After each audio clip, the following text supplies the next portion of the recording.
Hürmetli vatandaş, bugünkü leksiyalarımıza başlayımız. Leksiyada size gajuruz, Washington'da sözleyimiz. Bugün çizlaq 2024 yıl 6. ayının 17. günü. Haftaga düşenbe vatandaşım. Sizlerge sözleydiğin leksiyalarımızın avvalqı etdiğin bugünkü vaziyet doğrusida xabarimiz bunda quludu vatandaş. Hazır birincisi mandaq mavzu bilan kelgini portlash nuqtasi.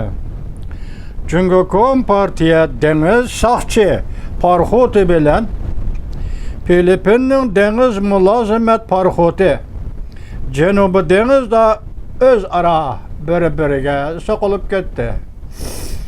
Mavzuli xabar 6. ayning 16. günü Vanvitor betida e'lon qilindi. Xabar mundaq boshlandi. Cumhuriyet Partiya dengiz garnizon tirti.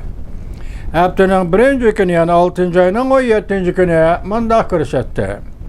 Cumhuriyet tarafning bir saqchi parxoti Filipin tarafning mulozimat parxoti bilan Janubiy dengizda egilik huquq talash tortishi bo'lib o'tgan Ren Aychav orlig'i yaqin bir joyda bir-biriga urilib ketdi. Cumhuriyet Partiya bayonot e'lon qilib, bu parxotlarning bir-biriga so'qilib ketishi voqeasida mas'uliyatni butunlay Filipin tarafga ortib qo'ydi. Filipin taraf bu voqea to'g'risida darhol bir nima demadi yoki bayonot e'lon qilmadi.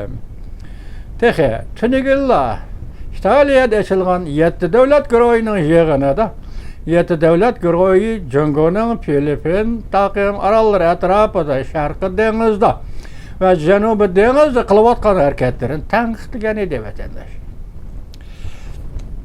Endilikda hozir butun dunyo diqqat qilayotgan yana bir yuqori darajaliklar yig'ini.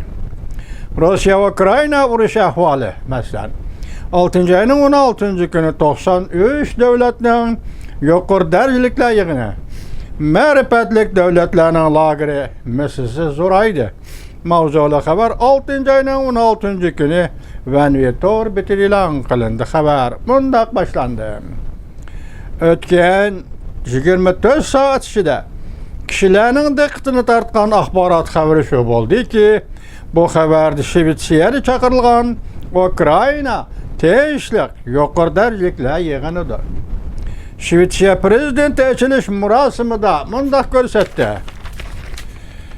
Bu qatimqi yuqori darajalik davlat boshliqlari yig'ini odillik va tinchlik asosida ochildi. Garchi bu qatimqi yuqori darajaliklar yig'ini mezgilida Ukrainaning urushini oxirlashtirish jihatda tushunish hosil qila olmasaqmi, lekin bu yig'inning nishoni adolat va uzun muddatli tinchlik asos yaratdi.